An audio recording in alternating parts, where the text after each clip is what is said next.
ಲೋಕದೊಡೊಂಕ ನೀವೇಕೆ ತಿದ್ದುವಿರಿ, ನಿಮ್ಮ ತನುವ ಸಂತೈಸಿಕೊಳ್ಳಿ, ನಿಮ್ಮ ಮನವ ಸಂತೈಸಿಕೊಳ್ಳಿ. ನೆರೆಮನೆಯ ದುಃಖಕ್ಕೆ ಅಳುವವರ ಮೆಚ್ಚ ನಮ್ಮ ಕೂಡಲ ಸಂಗಮ ದೇವ. ಜಗಜ್ಯೋತಿ, ಕ್ರಾಂತಿಯೋಗಿ, ಭಕ್ತಿ ಭಂಡಾರಿ, ಮಹಾಮಾನವತಾವಾದಿ ಬಸವೇಶ್ವರ ಬಸವಣ್ಣನವರ ಬಗ್ಗೆ ಈ ವಿಡಿಯೋದಲ್ಲಿ ನಾವು ತಿಳ್ಕೊಳ್ತಾ ಹೋಗ್ತೀವಿ. ಬಸವಣ್ಣನವರು ಕ್ರಿಸ್ತಶಕ 1132 ಮೇ 3ರಂದು ಜನಿಸ್ತಾರೆ. ಸ್ಥಳ ವಿಜಯಪುರ ಜಿಲ್ಲೆಯ ಬಸವನ ಬಾಗೇವಾಡಿಯಲ್ಲಿ.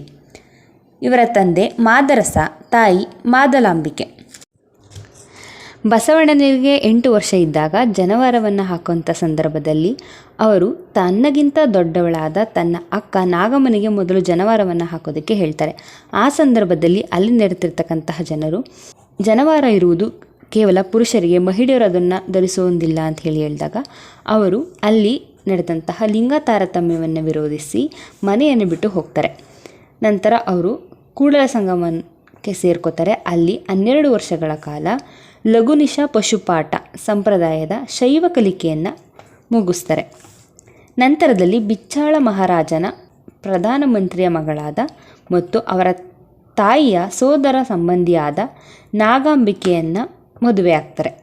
ನಂತರದಲ್ಲಿ ಬಿಚ್ಚಾಳ ರಾಜನ ಸಂಸ್ಥಾನದಲ್ಲಿ ಗರಿಣಿಕನ ಕೆಲಸವನ್ನು ಮಾಡ್ತಾರೆ. ನಂತರ ಭಂಡಾರಿಯಾಗಿ, ಮಂತ್ರಿಯಾಗಿ ಕಾರ್ಯವನ್ನು ನಿರ್ವಹಿಸ್ತಾರೆ.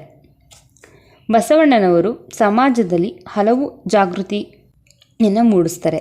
ಲಿಂಗ ತಾರತಮ್ಯ ಆಗಿರ್ಬೋದು, ಜಾತಿ ತಾರತಮ್ಯ, ಮೂಢನಂಬಿಕೆಗಳು, ಬಹುದೇವಾರಾಧನೆ, ಮೂರ್ತಿ ಪೂಜೆ, ಪ್ರಾಣಿ ಹಿಂಸೆ, ಪ್ರಾಣಿ ಬಲಿ ಇವೆಲ್ಲ ವಿಷಯಗಳ ಬಗ್ಗೆ ಅವರು ಜಾಗೃತಿಯನ್ನು ಜನರಲ್ಲಿ ಮೂಡಿಸ್ತಾರೆ.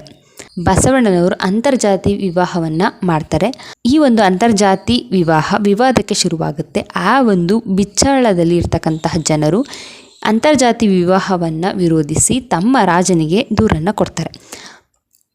ಬಿಚ್ಚಾಳ ಮಹಾರಾಜನು ಈ ಒಂದು ಅಂತರ್ಜಾತಿ ವಿವಾಹಕ್ಕೆ ಹರಳೆಯ ಮತ್ತು ಮದುವಯ್ಯನಿಗೆ ಮರಣದಂಡನೆಯನ್ನು ನೀಡಿ ಮತ್ತು ಆ ಮದುವೆಯಾದಂತಹ ನವ ಜೋಡಿಗೆ ಕಣ್ಣನ್ನು ಕೀಳುವಂತೆ ಶಿಕ್ಷೆಯನ್ನು ಕೊಡ್ತಾರೆ.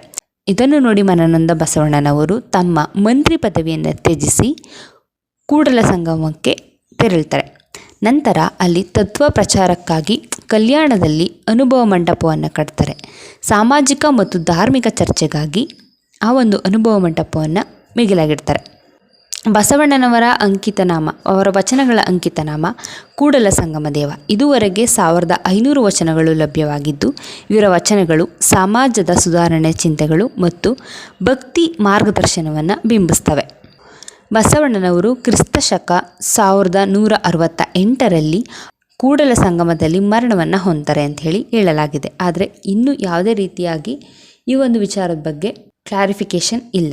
ಬಸವಣ್ಣನವರ ಪ್ರಮುಖ ಹಾಗೂ ಬಲು ಜನಪ್ರಿಯ ವಚನಗಳನ್ನ ನೋಡ್ತಾ ಹೋಗೋದಾದರೆ, ಕಲ್ಲನಾಗರ ಕಂಡರೆ ಹಾಲರೆ ಎಂಬರು, ದಿಟನಾಗನ ಕಂಡರೆ ಕೊಲ್ಲೆಂಬರು.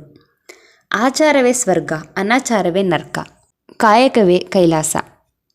ಧನ್ಯವಾದಗಳು.